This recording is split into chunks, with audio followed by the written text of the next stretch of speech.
From CNN, by way of MSN, a controversial Texas law has become a blueprint for other states. Immigrant communities are worried, and I don't even know where to begin with that headline. Oh, just immigrant communities, right? The same immigrants who have been here for 30, 40 years and started businesses, they're the ones who are worried? Or is it illegals? What is going on here? And CNN just went to the border and they sugarcoat the whole thing like, oh, we're following cartels. But they don't even mention like what cartels are doing or what's actually happening down there. And I realize there's a whole bunch of other stuff. We got WW3 and hush money trials. But this is just nonstop. Of course, along with the coastal elite chaos, as it were, of nonstop shenanigans out of San Francisco and New York. But all that aside, here's what we're talking about now. Maria Acosta's heart sinks every time she hears the question, Senora, do I need to move?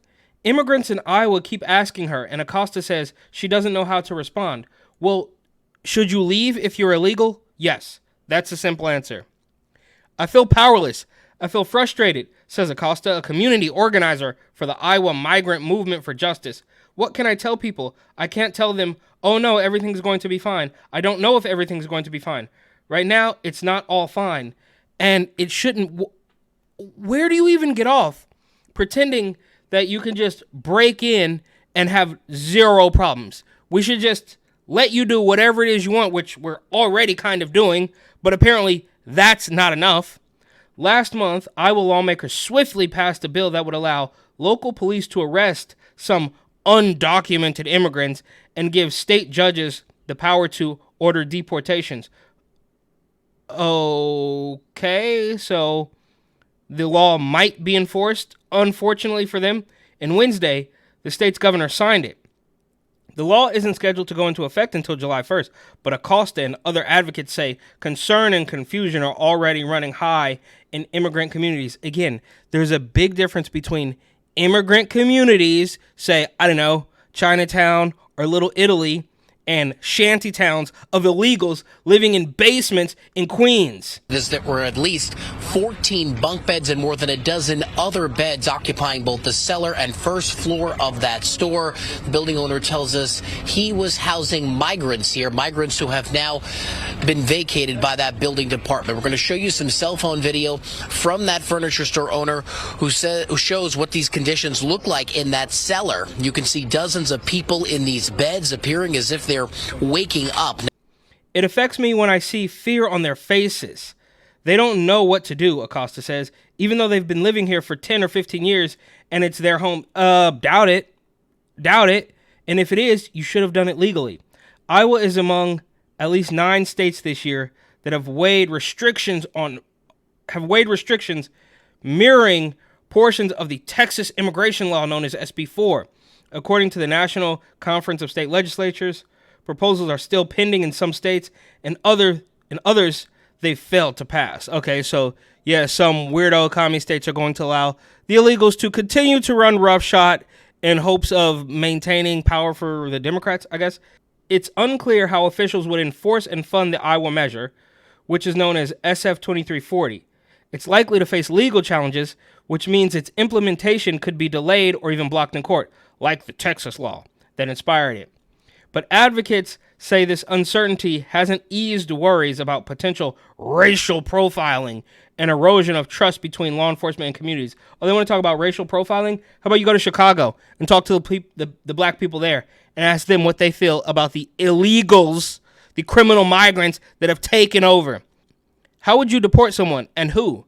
No one knows how this law actually could be or would be applied, says Erica Johnson, executive director of the Iowa Migrant Movement for Justice. Yeah, that sounds absolutely despicable.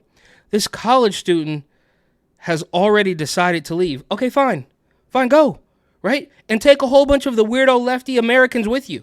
Leave. If you quit complaining. Quit telling us you don't like the food. Quit telling us they're disrespecting you. Use us verbally, she says, and take our belongings without our permission. If we complain, they call the cops. The reality is we feel offended. Quit telling us that you don't like the free housing they've given you. Fine, leave. Is that a threat? Don't threaten me with a good time. Inya Sid doesn't plan to stick around to find out. Next month, the 21-year-old is scheduled to graduate with a political science degree from Grandview University in Des Moines. She was weighing grad school options last month when Iowa lawmakers voted to pass the immigration bill. Sid says that pushed her to make a difficult decision about her future. I no longer want to live in a state where I feel like I'm not valued, says. So you just show up there illegally and expect people to praise you and give you value? What are you talking about?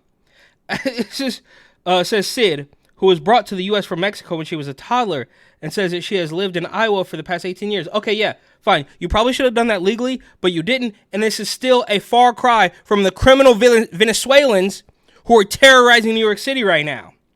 Sid says she's applied for a U visa, which provides legal residency and deportation protection for victims of crimes, and says she's been granted a work permit while her application is pending, but she fears that wouldn't stop her and many other undocumented immigrants in a similar position from being targeted under the new measure. Fine. Yeah, go. Look, you could have been flying under the radar and you would have been just fine until the criminals started pouring in and running roughshod over the citizens and having their way with the weirdo Democrat left-wing politicians. They ruined it for all of you. So look, maybe this woman is absolutely fine. Maybe she has a heart of gold. But you are now lumped in with the rest of the criminals that have swam through the river and hopped over the barbed wire. Sid says she's applied for a U visa, which provides legal residency and deportation protection for victims of crimes, and says she's been granted a work permit while her application is pending. But she fears that wouldn't stop her and many other undocumented immigrants in a similar position from being targeted under the new measure. Okay, fine. Who cares? You should have just done it legally. Maybe your parents should have done it legally. It doesn't matter. They want to create this completely false reality, of course, with the Transformers and the illegal, but it's just not real. So you probably should have done it the right way. And now maybe this girl, maybe she's absolutely amazing and has a heart of gold. But you, for better or for worse, have now been lumped in with all of the criminal illegals who are causing chaos around the entire country. You are now part of them, right? You guys took it too far. They do this with everything. They overplay the hand. And, it's a woman's right to choose, but we don't know what a woman is. And blackface or white supremacy. I'm going to do it too. We are blanketing everything. You are one of them. I mean, it's just ridiculous. There's nuance when they want there to be nuance, and there's absolutely no nuance if they don't want you to think twice about anything. This is insane. In addition to Iowa's new law, Sid says several recent immigration proposals in the state failed to clear the legislature, although they've caused a lot of chaos and fear in my community. Okay, yeah, I'm sure. Yeah, this is the person, Inya Sid, 21 years old. Yeah, she's going to leave, and sure, she's cute enough, because this is what they have to do to counterbalance the Venezuelan illegals who are robbing, shooting, and flipping the bird. Group of migrants accused of attacking 2 New York City police officers. That's what you're looking at on the left hand of your screen. Those guys were freed without bail. And now look at this. Here's one suspect flipping the bird to the cameras. He could care less. Another blows kisses as he smiles and laughs. The other suspect next to him also putting up the middle fingers and cursing at those reporters. Remorseless, brazen, smug. Right? So this is the polar opposite of that. Well, I guess the polar opposite might be someone who was actually born in America.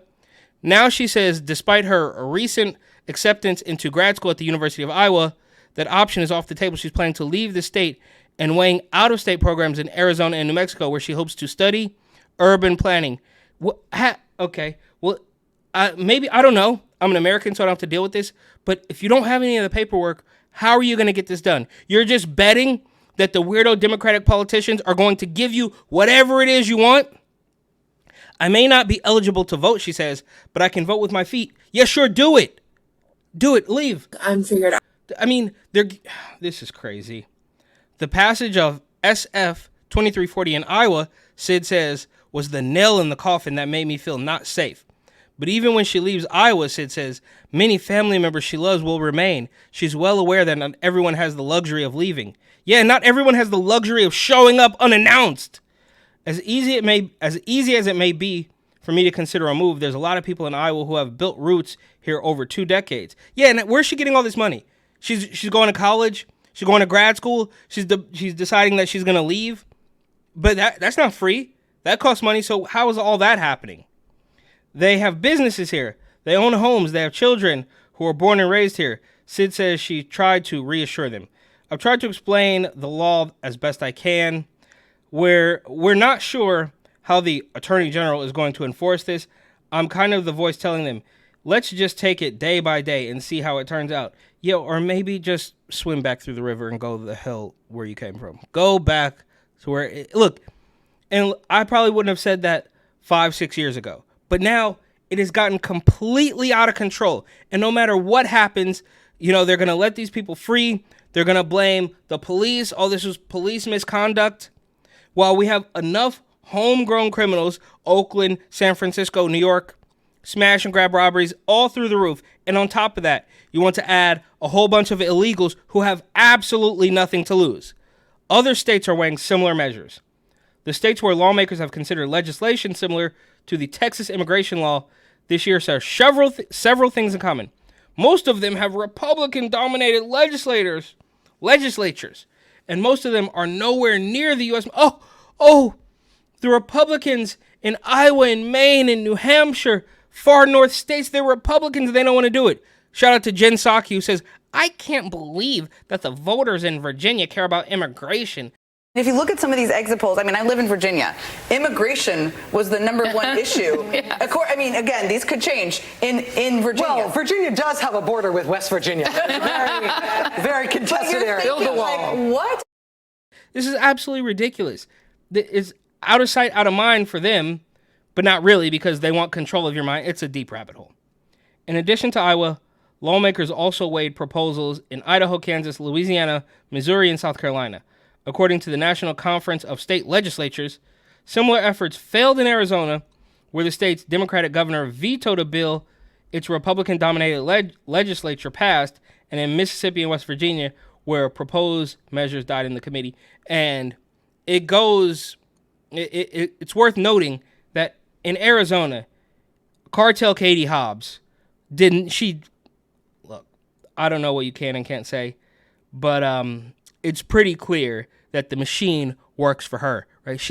I'm not going to debate Kari Lake because she's an election denier. The people of Arizona want me. Why not debate your opponent? If you believe your opponent has issues in spreading conspiracy theories about a stolen election and so on, and it's not being truthful with the people of Arizona, why then not get on the debate stage and debate her?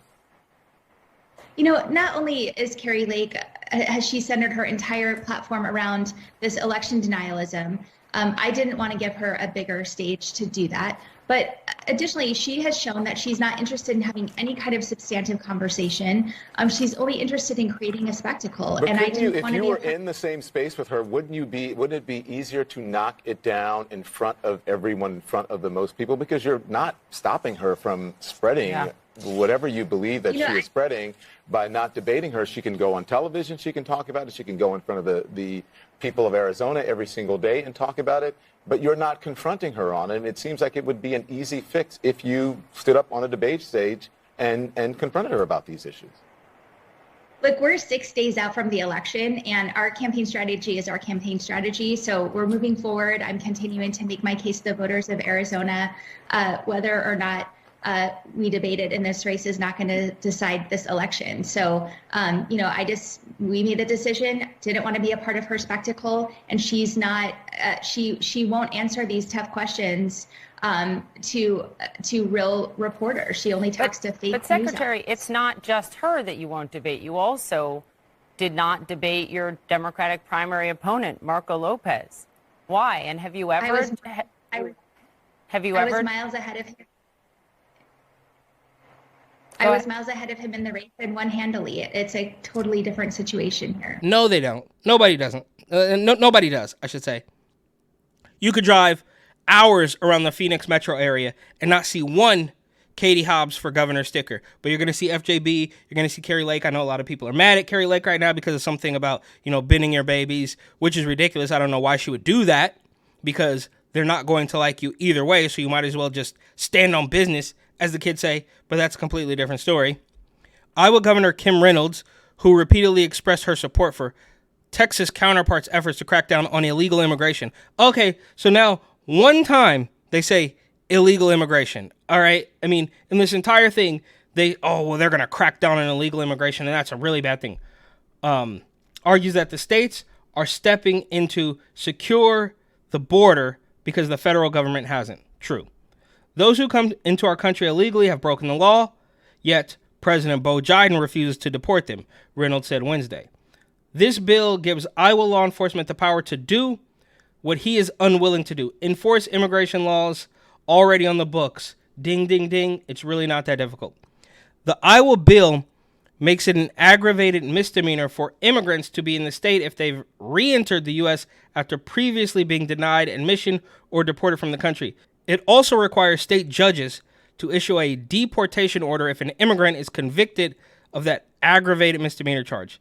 The measure comes at a time when immigration is a central issue. Again, it's not immigration. I mean, it's ballooned so huge that, yeah, maybe now it's kind of an immigration issue, but you guys have done your damnedest, tried the hardest to conflate the issue of illegal and legal immigration. It's mind-boggling. Did you just say mind-boggling? Yeah, mind-boggling. You know, when things are so crazy, it gets your thoughts all trapped like in a bottle. In the lead up to the 2024 presidential election, Republicans have made slamming the Biden administration's approach to border security a focal point, while Democrats accuse presumptive Republican nominee Donald Trump and his GOP supporters of deliberately inflaming the crisis and torpedoing possible solutions to score political points. No, that was you. That was you, right? I mean, you guys opened the border up, completely let everybody flood in while we were still scared of Rona, and then you held securing the border hostage if we didn't give more money to the weirdo Ukrainian slush fund, and they didn't want to do that, so then you said it was a Republican problem. But as we know by now, these people will constantly create the problems and then try to sell you the solution. With record numbers of migrants, trying to reach U.S. soil, tensions have flared at the U.S.-Mexico border and around the country as Republican-led states increasingly try to take greater control of immigration enforcement. Yeah, all the Republican leaders want to try to stop this. They're so scary. I mean, meanwhile, you have actual American politicians who are fleecing their citizens dry. Case in point, Gavin Newsom, Kickback Kathy in New York. They're never going to get a pass from me. Sponsors of the Iowa bill and similar measures. I mean, I'm sorry.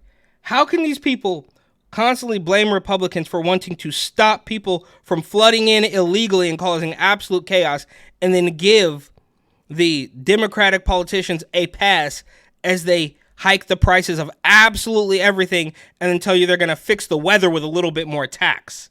It's just ridiculous. Okay. Sponsors of the bill and similar measures argue such steps are necessary due to what they see as an invasion at the border.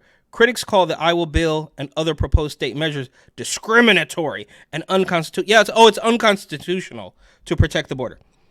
They argue that the federal government oversees immigration enforcement, not the states. Oh, yeah. So we're going to let the guy who's not doing anything. That's the constitutional way to do it. All right. A similar trend unfolded after Arizona passed a controversial immigration law in 2010, says Anna Bala, whatever, a senior staff attorney at the American Civil Liberties Union. Okay. All right. A cog in the machine. The ACLU, of course, chimes in to say, we need to let more people in. The Supreme Court ultimately struck down most of Arizona's 2010 law and the wave of state laws that follow it, finding that states could not pursue immigration policies that undermine federal law. It didn't undermine anything. You guys just weren't enforcing the federal law, right? I mean, it's just crazy. In its 2012 decision, the court let one of the most controversial parts of the Arizona law stand, a provision that lets police check a person's immigration status while enforcing other laws, if reasonable suspicion exists that the person is in the United States illegally. Yeah, that's just a bridge too far, right? I mean, oh, no, Mr. Superman, no here. Mr. Superman, no here. Well, we're looking for a missing... I know. Mr. Superman, he knows he's here. I don't speak English. It's just too much. That's racist. That's profiling. If you just, if I get stopped, if I'm driving in my car and I get stopped, they're going to ask me for ID. So what's really the difference? Today, SB4 is on hold in Texas while a legal challenge against it plays out in court. But legal experts told CNN this month that the Texas case could eventually give the majority conservative Supreme Court an opportunity to take another look at the federal government's long-held control over... Oh, the federal government's long-held control over immigration policy? Well, who else was supposed to do it, right? The states, Gavin Newsom was going to do it? I mean, J.B. Pritzker in Illinois? Cartel Katie? That they were in charge of the immigration policy? Well, of course, the federal government's long-held control over immigration policy, fine. Immigrant advocates say they're preparing to fight any other state's measures that become law. Still, even those measures are ultimately blocked by the courts as advocates hope their impact is already being felt. Yeah, so we're crazy enough to just say, let everybody do what they want. And it's quite obviously not about helping these people. It's about maintaining control. We all get that at this point, but they're not hiding it anymore, which I guess you could kind of give them a little bit of credit for. I have citizenship and could get pulled over. Yeah, so what? We all have I was literally pulled over like a week ago.